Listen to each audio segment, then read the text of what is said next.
Seigneur, merci pour ce moment où nous voulons écouter ta parole. Je laisse et je recommande tous ceux qui sont là en train de nous suivre. Laisse-nous dire, Seigneur, ce que tu veux que nous puissions dire. Et ce que tu ne veux pas, ne laisse pas aussi les dire. En ce moment, ta parole qui fortifie puisse bénir tout le monde qui est connecté maintenant. Nous nous diminuons, que toi tu sois élevé. Au nom de Jésus, notre Seigneur Sauveur. Amen. Bien-aimés dans le Seigneur, Shalom. Nous vous bénissons tous au nom de Jésus-Christ. Amen. Nous disons merci à Dieu, lui qui ne cesse de nous accorder la vie, lui qui ne cesse de vous protéger et de nous protéger. En ce moment, où nous voulons écouter la parole, nous vous demandons de vous abonner, nous vous demandons de partager ce message. Nous vous demandons également d'inviter les autres à suivre ce message.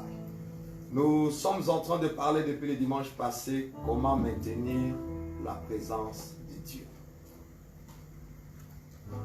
Lorsqu'on craint Dieu, il y a des bénédictions qui viennent lorsqu'on craint Dieu. Et pour maintenir toutes ces bénédictions qui viennent lorsque nous craignons Dieu, il y a des choses qui maintiennent les bénédictions de Dieu dans nos vies. Et parmi ces choses, nous étions en train de partager depuis le dimanche passé sur la présence de Dieu. C'est la présence de Dieu qui fait que les bénédictions qui viennent de Dieu soient maintenues dans nos vies. Alors nous sommes en train de continuer sur ce même point. Et il y aura un deuxième, un troisième, un quatrième point, selon le temps que le Seigneur va nous accorder. Alors, bien-aimés dans le Seigneur, la présence de Dieu est très importante dans nos vies. La présence de Dieu est essentielle. La présence de Dieu, elle est prioritaire. La Bible dit, cherchez premièrement le royaume des cieux et le tout vous seront donnés par-dessus. Qui est au-dessus du royaume de Dieu? C'est lui-même Dieu. Cherchons d'abord sa présence. Jésus a été loin. Il faisait du bien aux gens. Il guérissait ceux qui étaient malades parce que Dieu était avec lui. L'apôtre Paul, les gens venaient avec des linges, des mouchoirs appliqués sur le corps de l'apôtre Paul. Et les linges là, ils allaient appliquer ça sur les malades. Et les malades étaient guéris, les démoniaques étaient même délivrés. Pourquoi? Parce que Dieu était avec Paul. Pierre, les gens venaient avec des malades, les déposant le long du chemin. Et quand l'apôtre Paul passerait, et que son ombre puisse guérir les gens. Pourquoi? Parce que Dieu était avec l'apôtre Pierre. Dieu veut aussi également être avec toi. Dieu veut également être avec nous. Dieu veut également être avec vous. Marcher ensemble avec vous. Alors, bien-aimés dans le Seigneur, l'ennemi, il sait que si vous avez la présence de Dieu avec vous, il ne peut pas vous détruire. Il ne peut pas vous atteindre. Si seulement que Dieu le permet. C'est le cas de Job. Dieu avait protégé Job, avait protégé la famille de Job, les enfants de Job. Et c'est bien. Pourquoi? Parce que la présence de Dieu dans la vie de Job faisait à ce que tout ce qui était à Job était protégé. Et bien aimé dans le Seigneur, l'ennemi nous combat beaucoup. Il voudra à tout prix que nous n'ayons pas la présence de Dieu. Il voudra à tout prix que tu sois seul, que tu ne marches pas avec Dieu. Et bien aimé, ce que je peux dire avec nous, vous savez, si vous êtes en relation avec quelqu'un, vous devez savoir, il y a des choses que vous devez faire pour maintenir votre relation avec une personne. Si c'est quelqu'un avec qui vous allez beaucoup bénéficier, vous allez beaucoup profiter des choses, moi je pense qu'il y a des comportements que vous devez afficher pour pouvoir maintenir cette relation-là. Et quand Dieu est avec nous, c'est une relation qui commence. C'est une relation qui doit cheminer. C'est une relation qui doit aller jusqu'au bout. Et cette relation a besoin d'être entretenue. Il faut savoir entretenir cette présence de Dieu. L'ennemi voudra à tout prix que tu perdes cette présence. Il voudra à tout prix que tu te sépares de Dieu. Parce qu'il sait que si tu maintiens la présence de Dieu, le ciel sera toujours ouvert sur toi. C'est pourquoi ce matin, j'aimerais partager avec nous quelques attitudes qu'il faut adopter, quelques attitudes qu'il faut cultiver pour pouvoir maintenir également la présence de Dieu. C'est un peu ce que nous allons pouvoir partager. Il y en a beaucoup. Nous en donnerons quelques-unes, si Dieu le permet, aujourd'hui, le dimanche prochain, et nous aurons à donner un par un, et jusqu'à ce que nous reviendrons sur le deuxième point, comment maintenir les bénédictions de Dieu. Nous sommes toujours au point où la présence de Dieu, mais comment maintenir aussi cette présence de Dieu? Il y a des attitudes qu'il faut adopter. C'est ce que nous allons pouvoir partager ce matin. Aujourd'hui, nous prenons un passage. Nous sommes dans Philippiens. Philippiens, chapitre 2, versets 6 à 8. Nous lisons au nom du Seigneur Jésus-Christ. Amen. Philippiens 2, versets 6 à 8. La Bible dit ceci.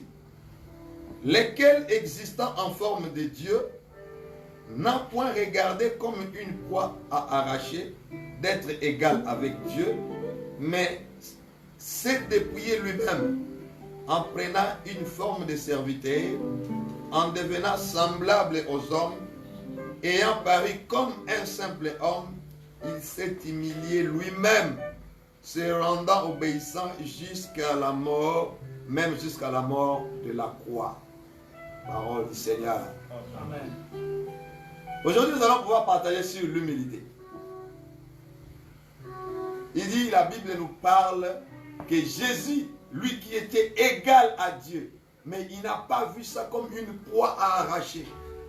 La Bible dit, il s'est humilié jusqu'à accepter la mort. Pas n'importe quel type de mort, mais une mort honteuse de mourir sur la croix. Yes. D'accepter d'être traité comme un voleur alors que lui n'a pas volé. Lui qui était égal à Dieu, mais il n'a pas vu ça. Il a préféré laisser son trône jusqu'à venir ici sur la terre. Pourquoi? Parce qu'il avait l'humilité. Parce qu'il était humble. Bien-aimé dans le Seigneur, s'il y a des attitudes qui peuvent nous aider, qui peuvent vous aider à garder la présence de Dieu dans l'église, à garder la présence de Dieu dans le ministère, la présence de Dieu dans la maison, dans la vie chrétienne, individuelle. Pour garder cette présence de Dieu, ça nous demande d'être humble. Ça nous demande d'avoir l'humilité. J'étais en train de lire ce matin encore un passage où dans Proverbe 30, verset 24 à 25, la Bible dit, il y a sur la terre 4 petits animaux, cependant les plus sages. Les fourmis, peuple sans force, préparent en été leur nourriture.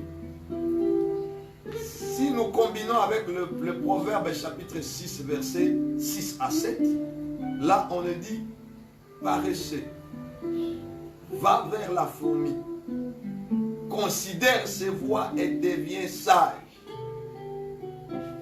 C'est-à-dire que Dieu envoie quelqu'un d'aller voir la fourmi, d'aller regarder comment la fourmi vit et de devenir sage.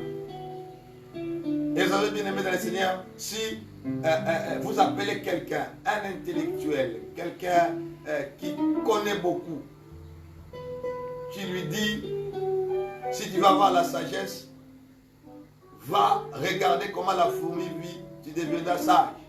Moi, je pense qu'il va te trouver comme un fou. Et si nous voulons trouver également la fourmi, telle que nous sommes là, si Dieu, comme la parole nous dit, d'aller voir la fourmi, d'aller regarder la fourmi et de considérer les voies de la fourmi.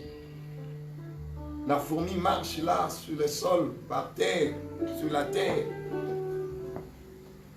Donc pour mieux étudier la fourmi, il faut s'approcher, aller sur la terre, s'agenouiller ou s'asseoir même par terre, pour bien voir comment la fourmi vit. Et la position de se retrouver par terre ou à genoux en train de suivre la fourmi, ça montre l'humilité. Ça montre l'humilité, bien-aimé dans le Seigneur. Si nous voulons maintenir la présence de Dieu, nous voulons marcher avec Dieu. Dieu marche avec des personnes humbles. Et ça, bien-aimé, ce n'est pas chose facile. La nature humaine, c'est une nature orgueilleuse. Ton corps, ton esprit, ton âme te pousseront à être toujours orgueilleux. Te pousseront à l'orgueil. Mais pour maintenir la présence de Dieu dans ta vie ou dans votre vie, vous avez besoin d'être humble. Ce n'est pas l'Éternel qui viendra introduire l'humilité en toi. Non. C'est une attitude à adopter. C'est une attitude à développer. C'est une attitude à construire. L'humilité. L'humilité. J'étais également en train de lire l'histoire du prophète Daniel. Le prophète Daniel se retrouve en Babylone, en captivité. Le roi fait un songe. Et le roi oublie ses songes. Le matin, il se réveille. Il rassemble les magiciens. Il rassemble tous les sages de son royaume. Il lui dit, écoutez, j'ai fait un songe, j'ai oublié. Si quelqu'un parmi vous peut les songes et me donner l'explication. Si vous ne me donnez pas l'explication, vous allez tous mourir. Il y a des choses qui se passent dans ce monde, des choses bizarres. Toi, tu dors sur ton lit. Nous ne sommes pas là. Tu fais un songe. Tu oublies ce songe-là. Et puis tu viens nous rassembler pour que nous puissions te donner l'explication. L'explication comme ça viendra d'où? Les sages à leur tour ont dit au roi, roi, ce que tu demandes là, c'est une chose impossible. Il n'y a personne sur la terre qui peut donner l'explication à part des gens qui habitent avec des dieux. Ça c'était la réponse des sages. Il dit celui ou ceux qui peuvent donner la réponse au roi, ce sont des gens dont l'habitation ici sur la terre. C'est seulement ceux qui habitent avec des dieux. Il y en a qui sont pluriel avec des dieux. Et l'histoire est allée jusqu'aux oreilles de Daniel parce que lui aussi il faisait partie parmi les sages. Daniel, qu'est-ce qu'il va dire? Il dit qu'on lui donne le temps d'aller chercher Dieu. Daniel a informé ses compagnons, dit allons chercher la solution dans la présence de Dieu. C'est dans la présence de Dieu que la Bible dit Dieu va donner la révélation à Daniel.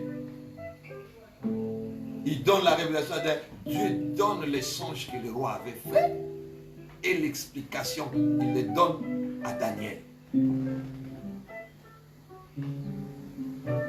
Bien-aimé, je disais, quand on craint l'Éternel, Dieu donne les directives divines. Il donne la direction divine. Et Daniel est allé chercher la direction divine. Et Dieu lui a montré ça. Et Daniel est allé donner l'explication au roi. écoutez, ce qui m'a plu dans l'histoire de Daniel, c'est quoi? Daniel est allé devant le roi. Il dit au roi ceci. Il dit, roi, je suis venu pour te donner les songes que tu as fait et te donner l'explication. Ce n'est pas pour autant que j'ai en moi un esprit supérieur que les êtres vivants, mais c'est seulement pour que Dieu puisse vous donner l'explication et que le roi puisse connaître l'état de son cœur.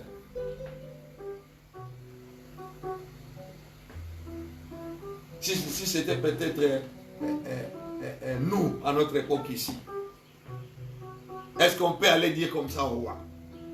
Roi, ce n'est pas parce que j'ai une intelligence supérieure, ce n'est pas parce que j'ai un ma supérieur que les autres vivants, mais c'est seulement parce que Dieu veut seulement vous donner l'explication de ce que vous avez rêvé.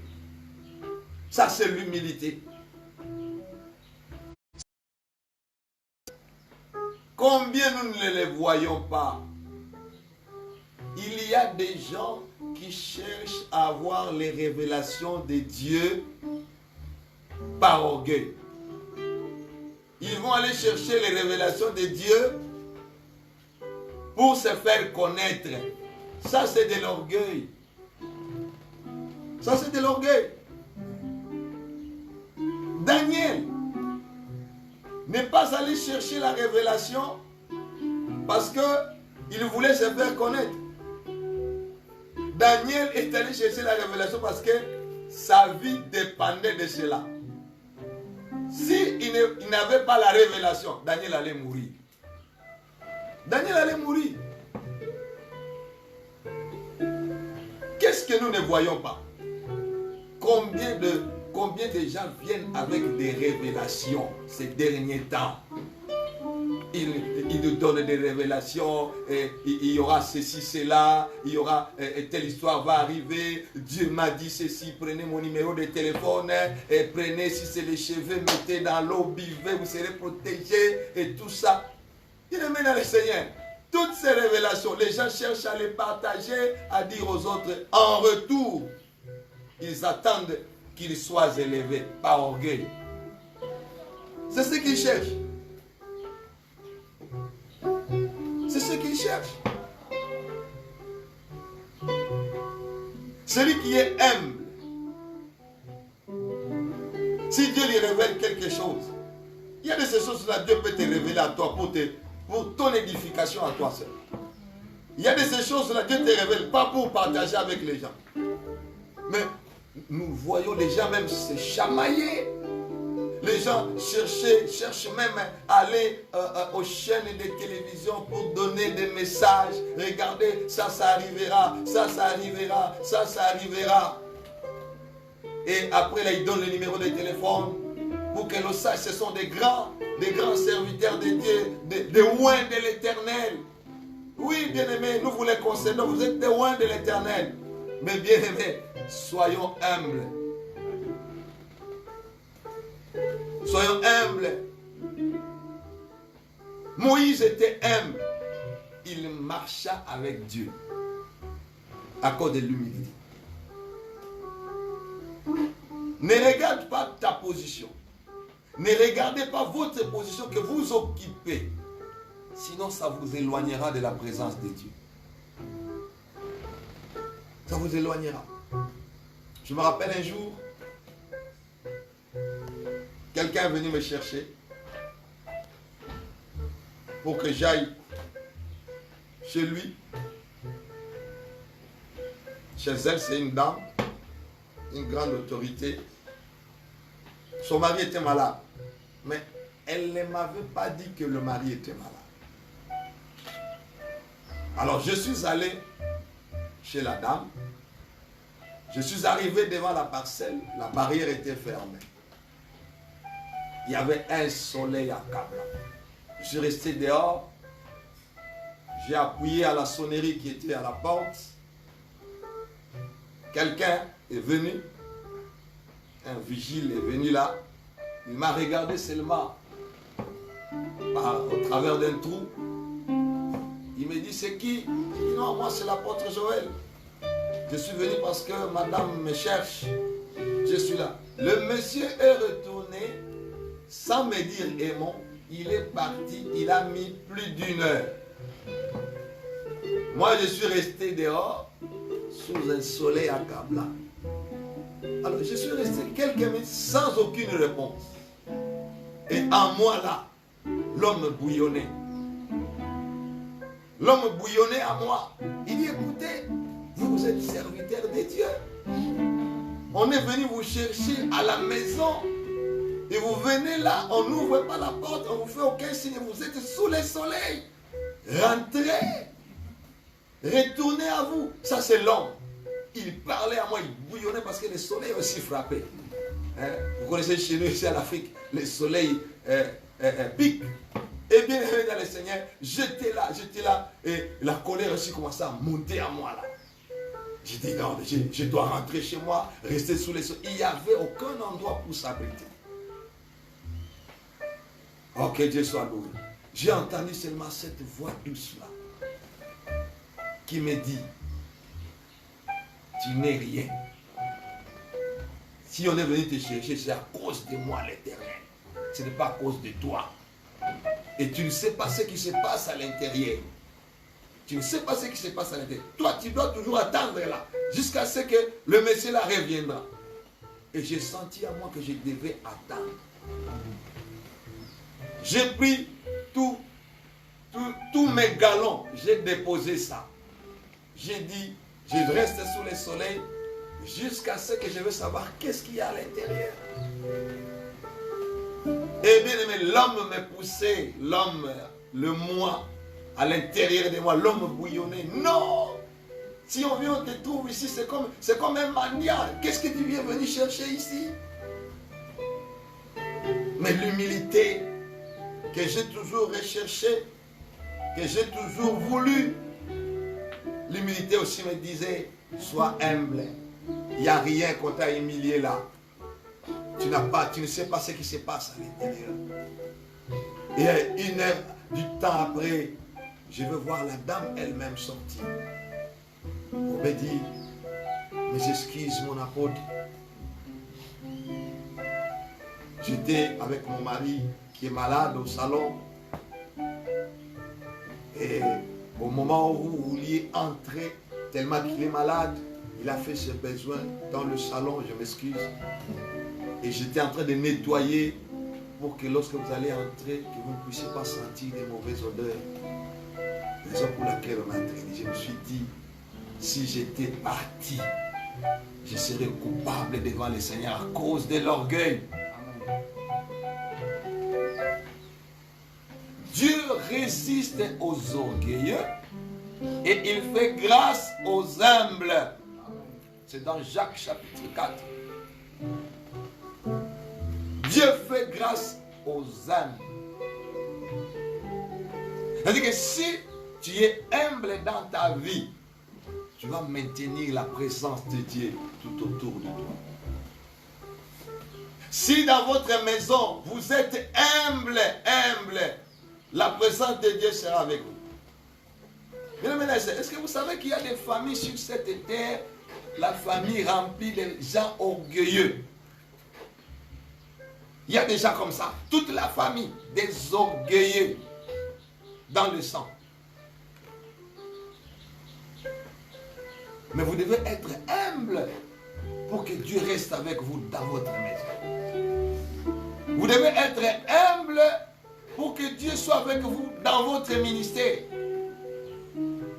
Dieu marche avec les orgueilleux, avec ceux qui sont humbles. Il résiste aux orgueilleux. Et là vous êtes, je nous pose la question, sommes-nous humbles? Vous savez, quelqu'un qui n'est pas humble, quelqu'un qui est orgueilleux, quelqu'un qui n'a pas l'humilité, il n'aime pas qu'on parle mal de lui. Il n'aime pas qu'on les critique. Il aime toujours qu'il puisse recevoir des éloges. Ça, c'est la nature de l'orgueil. Il n'écoute pas les conseils. Et lui, il a toujours des arguments à donner, même s'il commet un péché. Même si vraiment, il a toujours des arguments à donner. Ça, c'est de l'orgueil. Ça, c'est l'orgueilleux. Ça, c'est l'orgueilleux. Bien-aimés dans le Seigneur, faisons attention. Nous devons cultiver l'humilité. Nous devons développer l'humilité. C'est une vertu. L'humilité, c'est une attitude à adopter. L'orgueilleux veut toujours occuper des places d'honneur quand il y a des fêtes ou des manifestations. Ça, c'est l'orgueilleux. Il veut toujours qu'il se mette aux premières places. J'ai lisé l'histoire dans la Bible, j'ai dit non. Deux personnes à la prière. Quelqu'un à genoux, en train de demander pardon à Dieu. Il ne voulait même pas soulever sa face, en train de regarder Dieu. Il était là incliné, à genoux, en train de pleurer. Seigneur, je ne suis même pas digne. Je ne suis pas digne de prier, de regarder ta face. Quelqu'un à ses côtés, lui aussi est en train de prier. Il dit, oh Seigneur, moi je ne suis pas comme ce monsieur-là. C'est bandit qui est à mes côtés là. Je ne suis pas comme lui. Moi je donne ma dîme. Hein? Donc, lui, devant le Seigneur, il se vante. Entre les deux personnes, Dieu va écouter la prière. L'orgueilleux, même devant Dieu, il fait ses éloges. Il dit, Seigneur, moi je ne suis pas comme ce monsieur-là, ce publicain-là. Il est un fraudeur. Ça, c'est quelle prière? Bien-aimés dans le Seigneur, même nous qui prêchons la parole de Dieu, nous partageons la parole de Dieu, mais nous ne sommes pas des donneurs de leçons. Nous ne sommes pas des donneurs de leçons. Nous qui prêchons la parole de Dieu, nous croyons que nous sommes des donneurs de leçons. Non. Nous partageons ce que Dieu nous a donné. Et la Bible dit, nous connaissons en partie. Nous prophétisons en partie. Nous ne connaissons pas tout.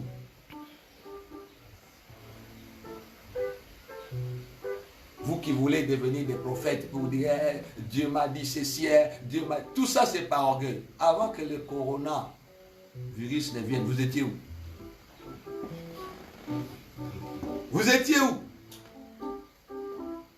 Nous n'avons pas vu des gens qui ont donné des messages que le coronavirus va venir. Mais maintenant le corona est venu là, le corona va finir de telle date. Vous devez donner des dates. Tout ça c'est de l'orgueil. Vouloir être le premier qui a donné les messages, qui a donné comme ça, c'est de l'orgueil, bien-aimé. Il y a de ces choses-là, nous ne les connaîtrons jamais. Il y a d'autres histoires qui resteront dans les secrets de Dieu. Même si vous êtes un grand prophète, un grand apôtre, un grand pasteur, un grand docteur, un grand évangéliste, il y a de ces choses-là, Dieu ne donnera pas d'explication.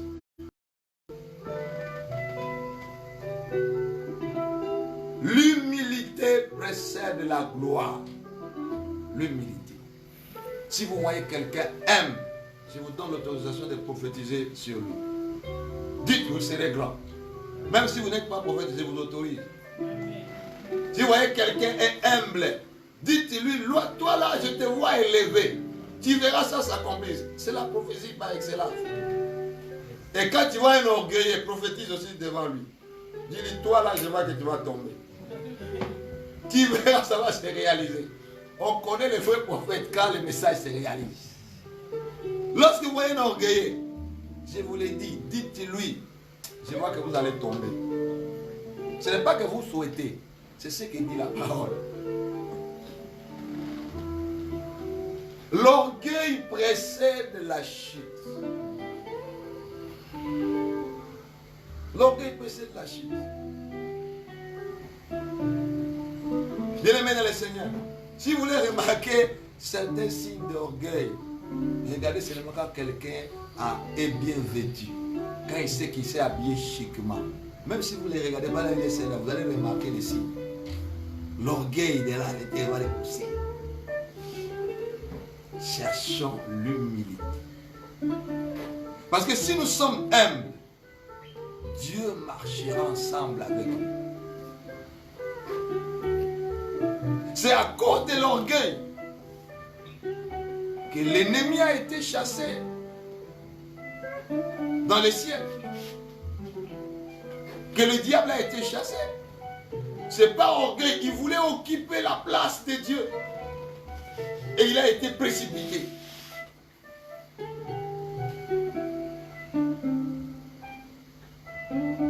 Je demande à nous tous qui servons Dieu, revêtons-nous de l'humilité. Recherchons l'humilité. Prions pour que nous soyons humbles. Vous qui me suivez à la maison, vous qui me suivez de partout, l'humilité précède la gloire. Vous voulez maintenir la présence de Dieu. Soyez humble. Soyez humble.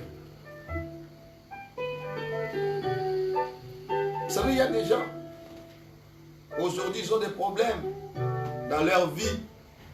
Il y en a qui ont perdu du travail. Je connais un frère qui dit, lui, son patron ne peut pas gronder sur lui. Lui, on ne gronde pas sur lui. Et il a été renvoyé, je ne sais pas, il a perdu d'emploi 2 ou 3 fois comme ça. Pourquoi? Parce que lui, on ne peut pas lui gronder. Son patron ne peut pas gueuler sur lui. Il vient en retard. Le patron lui dit, pourquoi tu peux arriver en retard? Tu ne connais pas le règlement d'ordre. Il dit, monsieur le directeur, moi on ne me parle pas sur ce ton-là. Au moment où je vous parle, il est chômeur. En train de galérer. Il n'a pas de travail, il n'a plus de travail. Il est divorcé parce que la femme lui a fui. Hein? Vous voyez un monsieur comme ça, le directeur n'a rien à lui dire. Alors la femme va lui dire quoi? La femme va lui dire quoi? Je vais vous faire rire un tout petit peu là. Le monsieur même là, depuis le matin, il se réveille, il ne sait pas laver. La femme vient lui dire, mais j'ai préparé déjà la douche pour toi là. Il est resté calme. Pour la deuxième fois, la femme est revenue. Je ne sais pas, elle dit, écoute, moi on ne me parle pas comme ça, je ne veux plus me laver. Comme tu as dit ça, je ne me lave plus. Bien aimé, tout ça de l'orgueil. Il dit, il ne va plus se laver. Le Messie a refusé de se laver. Bon, si vous avez des frères, des sœurs à vos côtés là, dites-leur que la parole vous recommande d'être humble. Si dans la maison là où vous habitez, le climat n'est pas bon, l'atmosphère n'est pas bonne parce que l'orgueil remplit votre maison là où vous êtes. Aujourd'hui, dites à tout le monde, celui que vous savez, même ceux-là que vous savez sont de plus orgueilleux, dites-leur, l'humilité maintient la présence de Dieu. En ce moment difficile, nous avons besoin de la présence de Dieu. Le virus là est invisible. Ne peut combattre les choses invisibles que celui qui est aussi invisible. Notre Dieu, il est invisible, mais il est présent. Il est présent. C'est lui qui va te protéger. Pour qu'il te protège, tu dois rester humble. Pour que tu marches avec lui, tu dois rester humble. Tu dois rester humble. Ne sois pas comme le monsieur qui connaît tout. On veut lui dire, oh non, moi je connais ça, je connais ça. Non, monsieur, oh moi je connais ça, je connais ça. Toi tu connais tout. Toi tu connais tout. C'est l'orgueil. Vous savez, les études peuvent nous rendre aussi orgueilleux. Les études. Vous savez, il y a d'autres personnes, ils ne veulent pas prier Dieu, ils ne veulent pas aller là où chercher Dieu. Ils ne veulent pas. Ils font allusion à leurs études. Ils voient les universités, les doctorats qu'ils ont. Ils voient qu'est-ce que nous pouvons aller chercher chez Dieu. Qu'est-ce que nous allons chercher chez Dieu?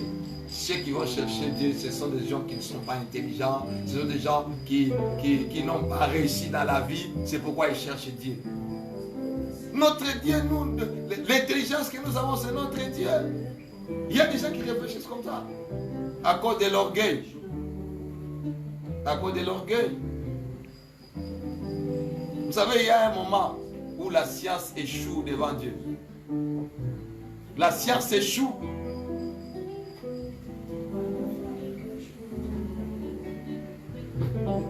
Dans aucun centre psychiatrique, on a déjà guéri un fou. On ne donne que des calmants. Mais la folie, Dieu peut finir la folie. Amen. Dieu peut terminer la folie. Dieu peut guérir la folie. Vos titres académiques, vos positions que vous occupez dans la société, ça peut vous rendre orgueilleux. Et bien aimé dans le Seigneur, devant le Seigneur, soyez humbles. Christ lui-même, il a laissé son trône. La Bible dit, des riches qu'il était. Yes. Il s'est fait pauvre. Il s'est fait pauvre. Pour que toi et moi, nous fussions riches. Mais l'orgueilleux, il peut avoir seulement 20 € dans sa poche là, ou 20 $. C'est devient un problème. Hein? Même si on ne lui demande pas, il bouge là où il est. Il gesticule. Quand il fait des mouvements, il dit pourquoi? Il dit l'argent m'embête. Hein? Alors qu'à l'intérieur, dans ses poches là, il n'a rien. Il n'a que peut-être 20 $.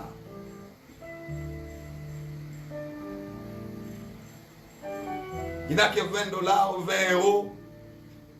Mais ça le pousse à faire voir qu'il a l'argent. Il a l'argent.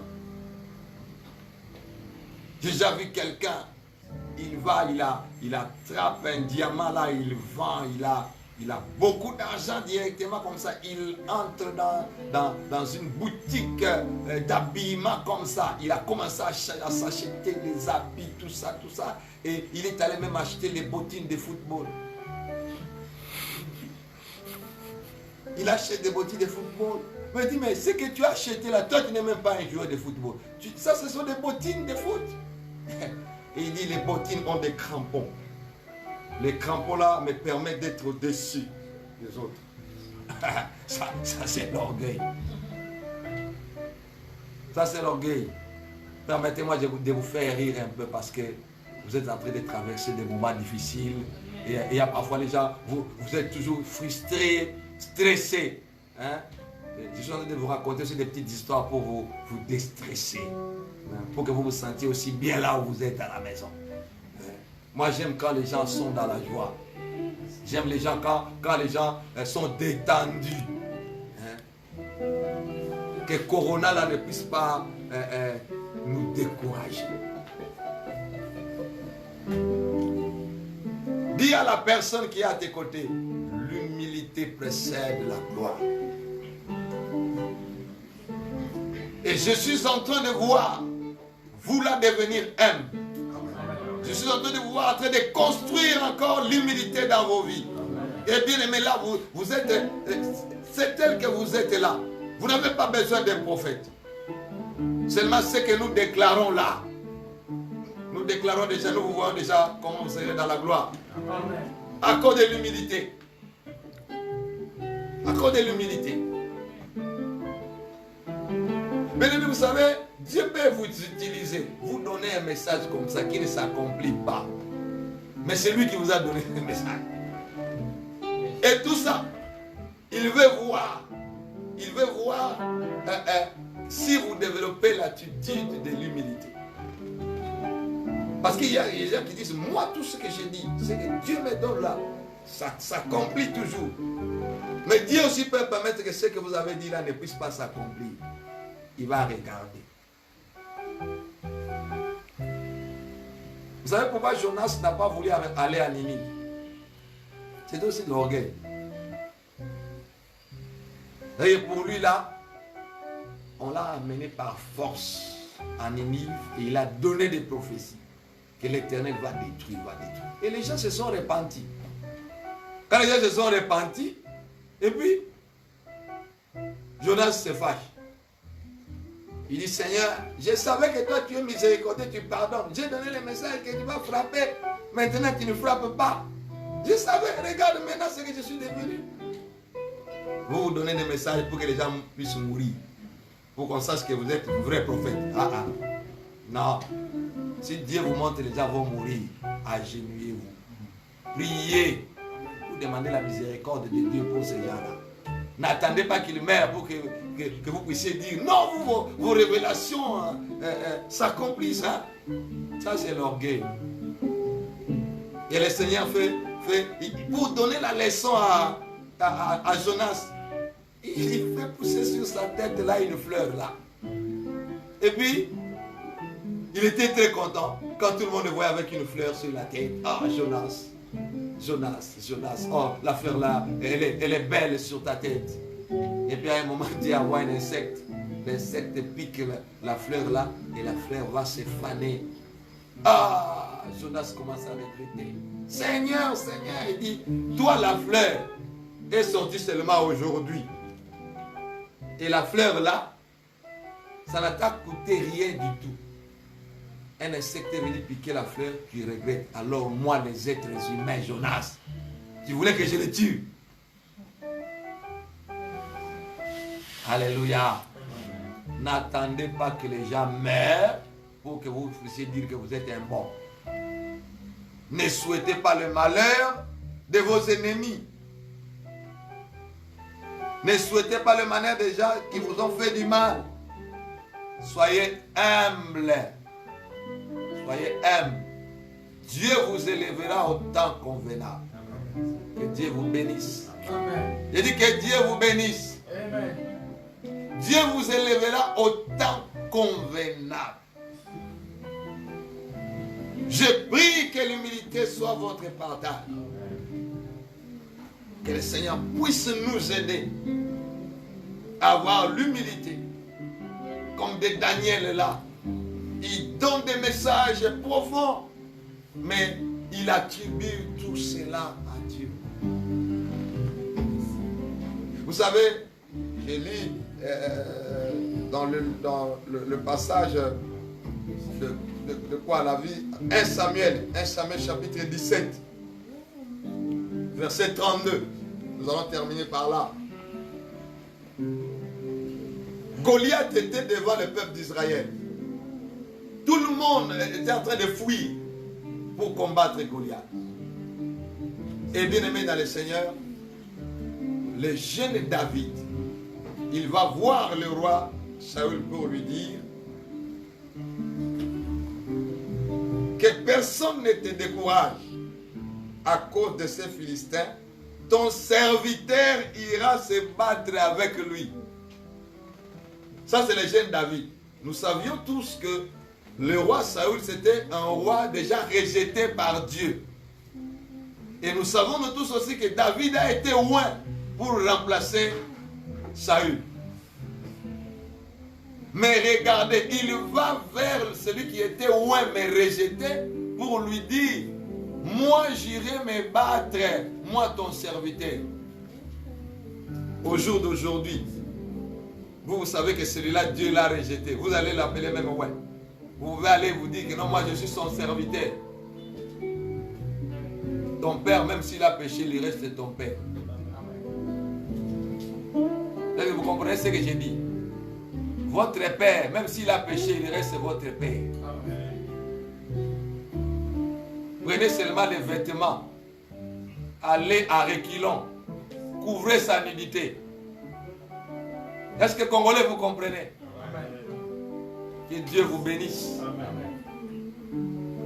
Nous allons fermer nos yeux. Et nous allons prier un petit moment pour demander la grâce d'être humble.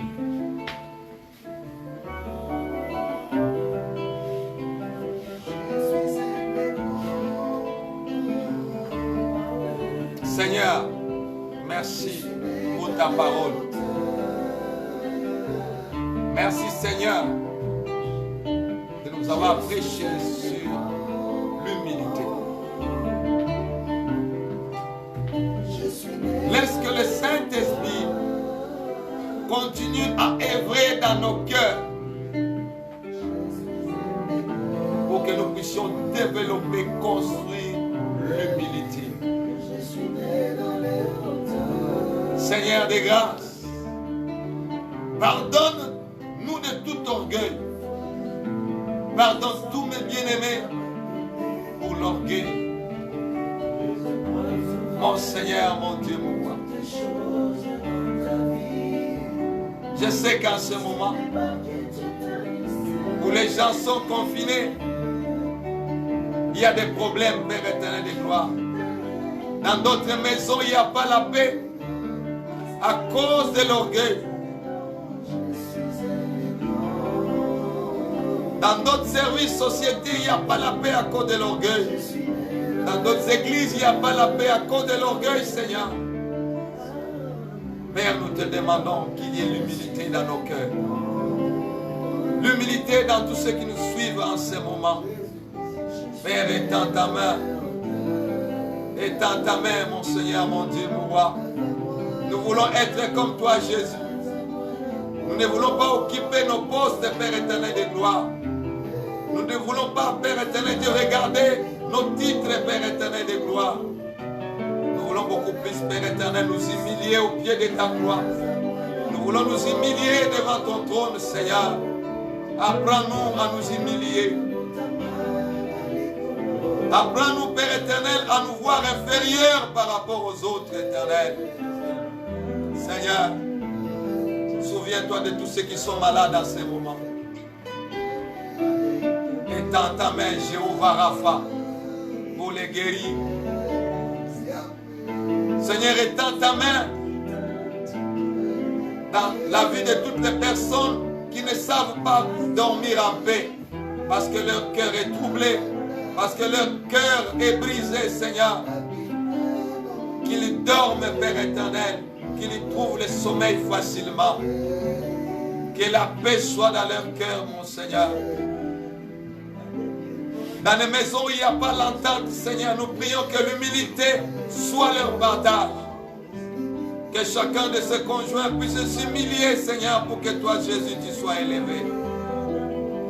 Seigneur, nous n'avons pas oublié tous ceux qui sont touchés par le virus. Nous n'oublions pas, Père éternel, tous ceux qui sont malades d'une manière ou d'une autre. Étends ta main, Seigneur. Étends ta main pour les guérir. Toi, Jéhovah, Rapha. Pense aussi, Père éternel, à ceux qui sont incarcérés dans les prisons. Que ce soit justement ou injustement, Seigneur, que tu penses à eux. Toi-même, tu es le juste juge. Fais ce que toi, seul Dieu, tu es capable de faire. Seigneur, nous te disons merci. Merci, Seigneur, pour toutes les paroles que nous ne savons pas comment exprimer. Que le Saint-Esprit les exprime devant toi. Seigneur, merci. Que tout soit pour ta gloire. Au nom de Jésus, notre Seigneur et Sauveur. Amen. Vous qui êtes là, vous qui nous suivez, et que vous vous rendez compte que vous n'avez pas encore reçu Jésus-Christ dans votre vie comme votre Seigneur et Sauveur personnel, que Dieu vous fasse grâce ce dimanche, que vous puissiez recevoir Jésus comme votre Seigneur et Sauveur. Donnez-lui votre vie, qu'il soit le maître de votre vie. Nous sommes arrivés à la fin. Vous qui les suivez aussi, vos offrandes, vos dîmes, vos prémices, vos dons, nous en avons besoin pour l'avancement du royaume des cieux. Soyez en paix.